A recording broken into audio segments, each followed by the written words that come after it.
Hello friends, today we'll be starting the part 2 of the chapter Pointers in C. In the first part we studied about the basic facts about pointers. In this we'll study about the applications of pointers in arrays and string. Now how do we access an element of an array? How do we do so? Normally we do so by index value. We access the array elements using its index. But we can also do so with pointers.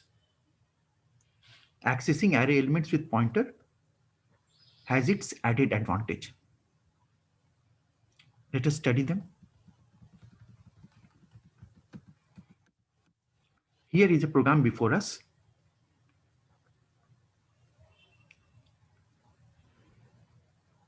Let me explain this program in the compiler itself. Here is a program before us. In this particular line of the program, we have created an array A of size 5 and even initialized it. All right. So we have created an integer array named A of size 5 and initialized that array. Next, we are creating two variables. One is I, which is normal integer variable, and P is a pointer variable, star P, asterisk P. This is a pointer variable. Here what we are doing, we are writing P is equal to A. Now what is a pointer?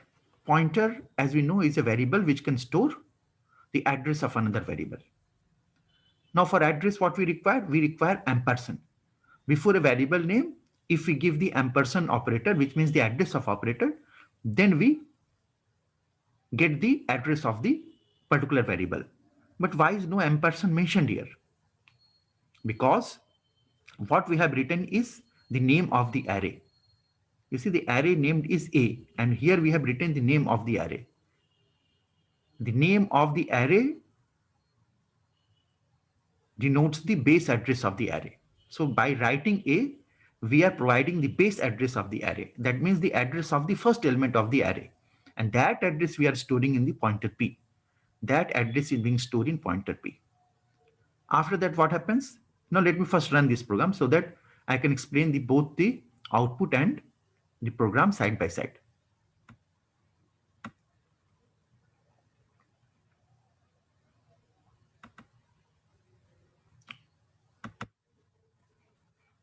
Yes, I think this location is the best.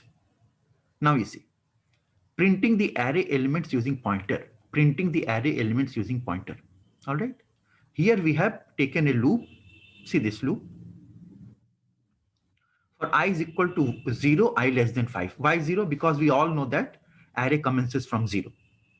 So I is equal to 0, I less than 5. So loop will execute 5 times, but it is commencing from 0. What we are doing?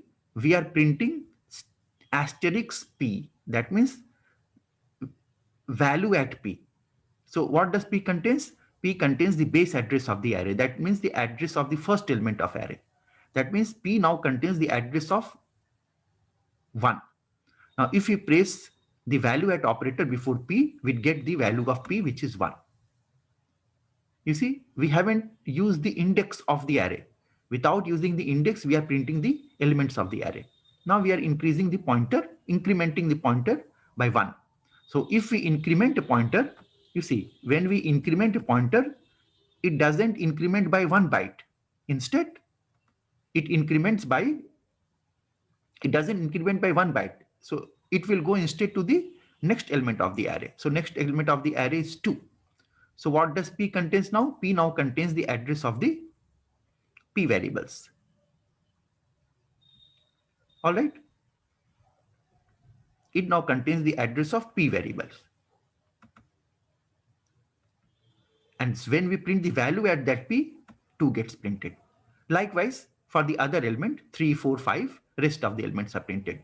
So using the pointer, we were able to access the value of the array, not by the index value, but by the pointer itself. Let us look at the second program. Here we are working with string. Let me first execute this program.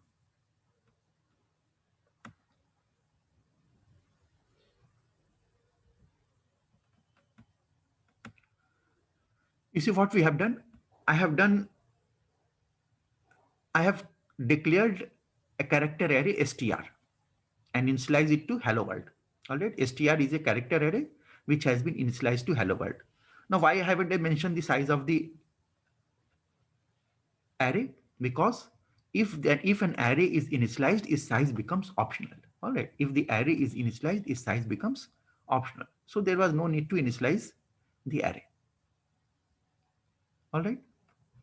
So what we are doing here, we have created an array str and initialize it to hello world. P is a character pointer. I is integer variable. What we are doing, we are assigning the base address of the array to pointer P. And after that, we are printing star P, asterisk P. That means P contains what? P contains the base address of the element. That means the address of H. So if we print value at P, H will be printed.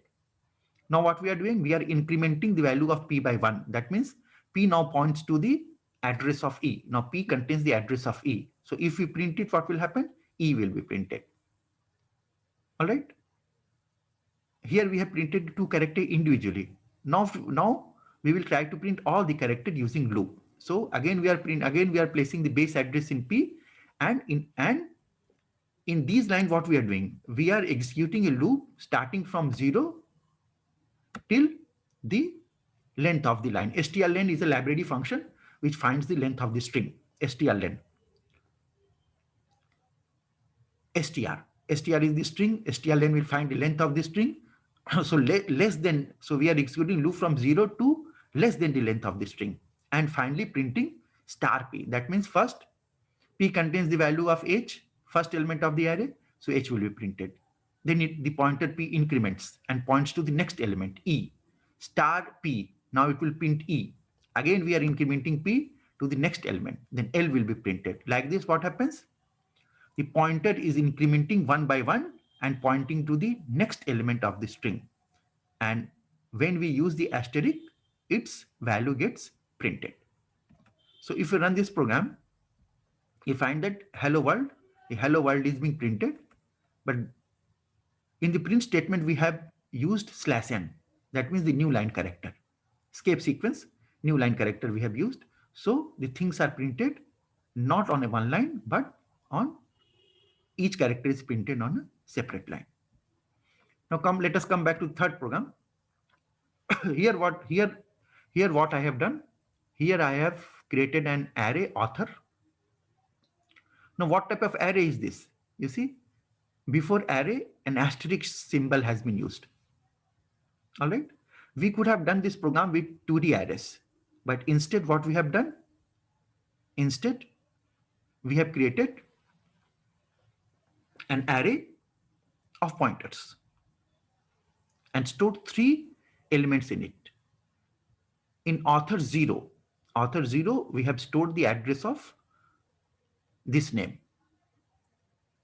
That means the base address of this word is stored in author 0.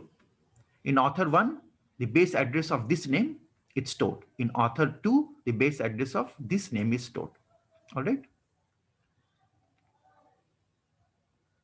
So this is my name followed by the name of 2 famous authors. Obviously, I am not so famous author, but nonetheless, I have placed my name before the 2 greats. Int I. For I is equal to 0, I less than 3. All right. Here I am starting a loop from 0 and terminating it in 2. That means we are executing the loop 3 times, 0, 1, 2, and printing author 0. Now author 0. Author 0. All right. So 0 denotes the first address, the base address of the string. But how is that the whole name is being printed? It is because we have used the format %s. Now run this program. You find that the whole name is being printed because we have used the format %s. So when we try to print when we provide the base address of the name, so instead of the first character, the whole string is being printed. Likewise, so author 0 is the first name, author 1 is the second name, author 2 is the third name. Now let us return back to our document.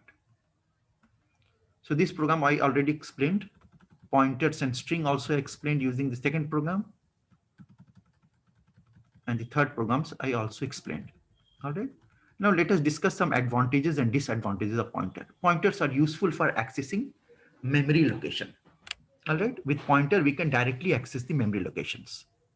Pointer provides an efficient way for accessing elements of an array. In just the previous program, the array program, we found that we could access the element of array without any index value. Pointers are used for dynamic memory allocations. Later on, when we study dynamic memory allocations in functions like malloc and calloc, we'll find that pointers is very useful. Even to deallocate memory, pointers are required. And some complex data structures like tree and graph, you see, you cannot implement tree and graph without help of pointer. We will require linked list to implement them, and linked list will use pointer. But pointer has some disadvantage. First, it is complex to understand and use. So you'll find that most of the language, the contemporary language, they are avoiding the use of pointer. In fact, they don't have that concept of pointer. And if it is not used properly, it often leads to memory corrections. All right, so we conclude the second part of our pointer. Now, if you have liked this video, please kindly subscribe to my channel. Thank you.